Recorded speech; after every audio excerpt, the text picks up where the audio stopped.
Welcome back, friends. In a previous episode we will study about the macros and preprocessors. In this episode we will start the learning about header files. So let's we start.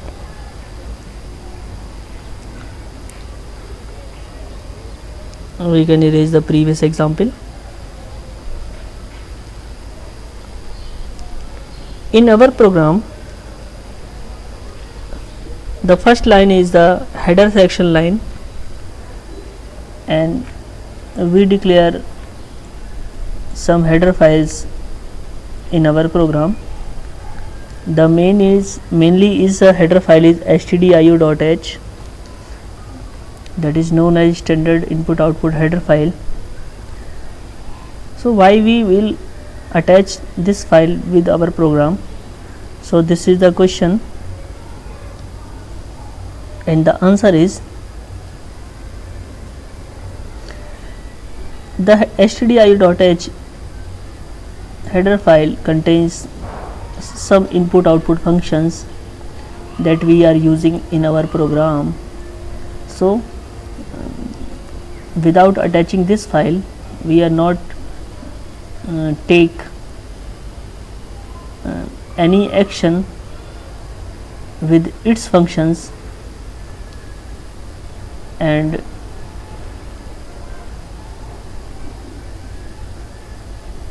its facilities. So we can discuss about more about header files.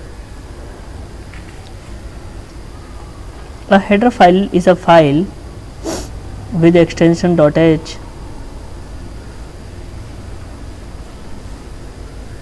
So you can say stdio.h. This file is included with extension .h, which contains C functions declaration and macro definition to be shared between several source files. There are two types of header files: the files that the programmer writes and the files that comes with your compiler. You request to use the file in your program by including it with the C processor directive #include. Like you have seen inclusion of stdio.h header file which comes along with your compiler. Including a header file is equal to copying the contents of header file, but we do not do it because it will be error prone, and it is not a good idea to copy the content of a header file in the source file, especially if we multiple source file in a program. A simple practice in C or C++ program is that we keep all the constants, macros, system-wide global variables and function prototypes in the header files and include that header file wherever it is required.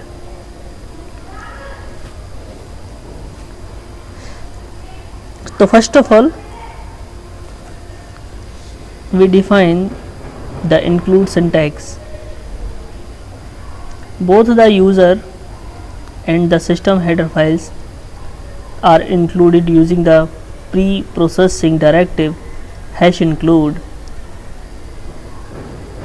The syntax is #include and your file.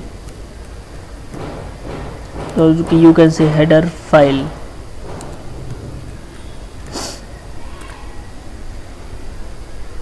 You can attach file or header file. This form is used for system header files. It searches for a file name in a standard list of system directories. You can prepend directories to this list with the option -i while compiling your source code.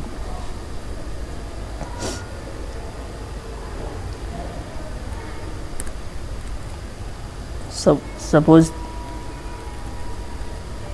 like this.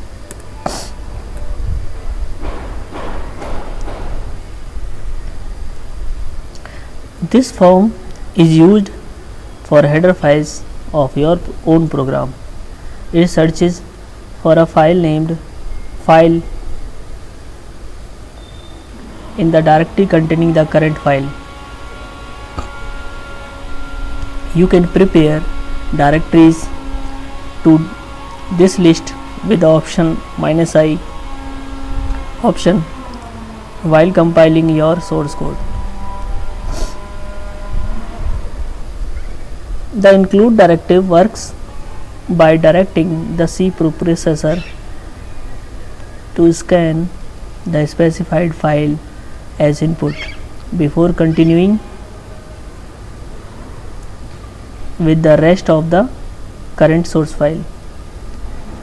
The output from the preprocessor contains the output already generated, followed by the output resulting from the included file, followed by the output comes from the text after the include directive.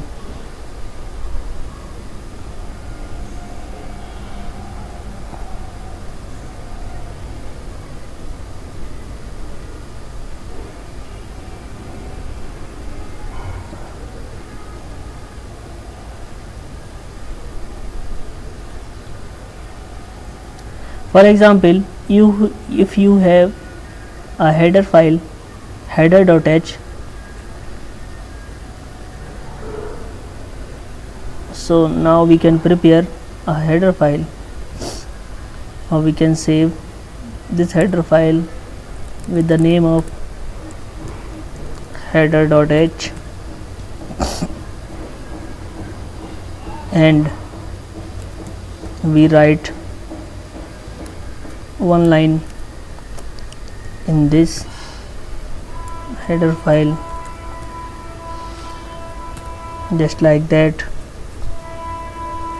Now save, and we are using this line in our program.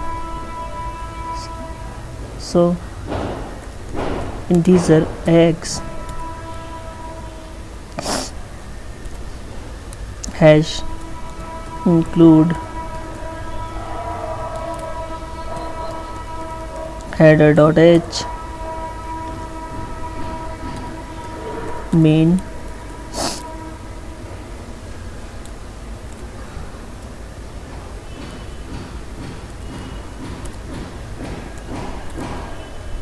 puts test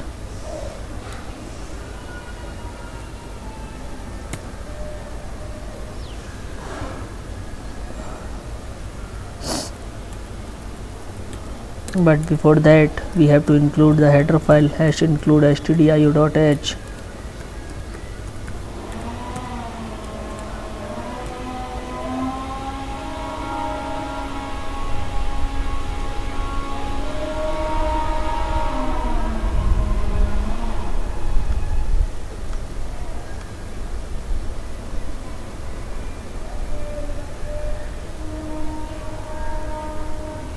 Now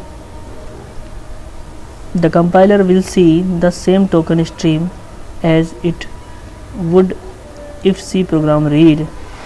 If this header file will not be included, then this line written as in your program.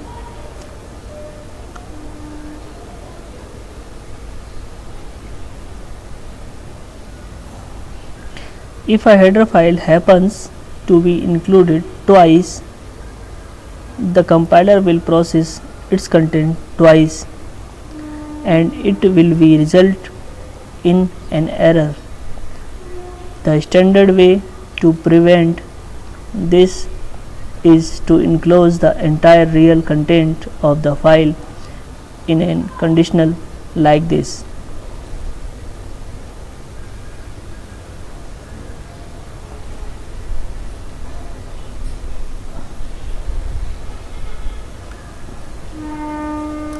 Hash if ndef header file hash define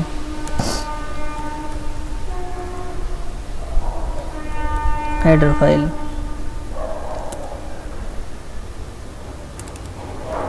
the entire header file contains in last and if. So this construct is commonly known as the wrapper. Hash if and if when the header is included again, the conditional will be false because header file is defined. The preprocessor will skip over the entire contents of the file and the compiler will not be see it twice. Sometimes it is necessary to select one of the several different files to be included in your program. For instance, they might specify configuration parameters to be used on different sort of operating system. You would like to you would do this with a series of conditional as follows.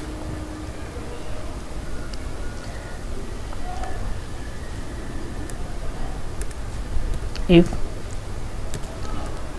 sys1 hash include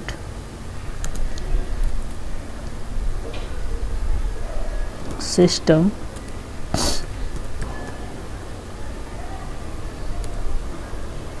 underscore 1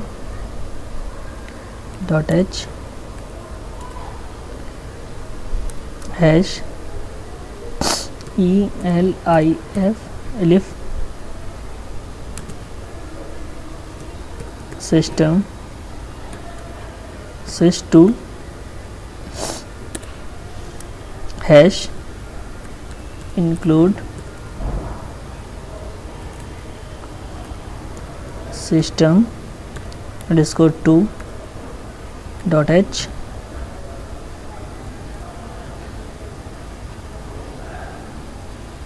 hash elif sys3 then dot dot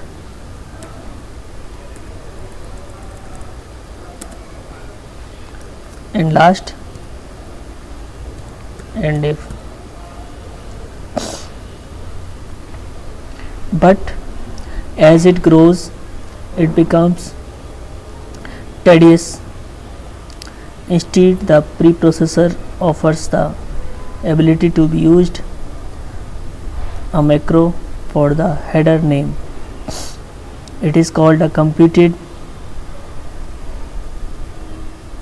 include. Instead of writing a header name as the direct argument of hash include, you simply put the macro name there.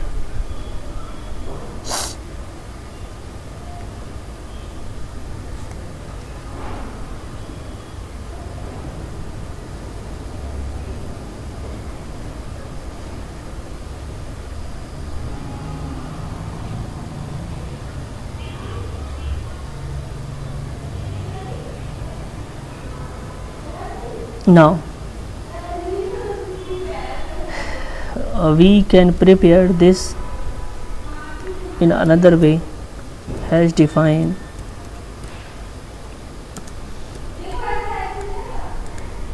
sys underscore h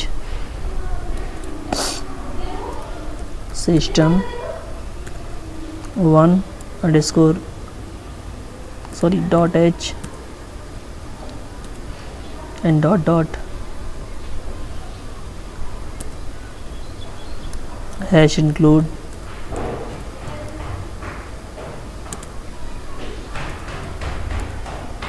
system underscore h. System underscore h will be explained, and the preprocessor will look for system 1.h as if the hash include has been written that way originally. System underscore h could be defined by the makefile with a -d option. So the header file or header section can be described as more that you like, but in this episode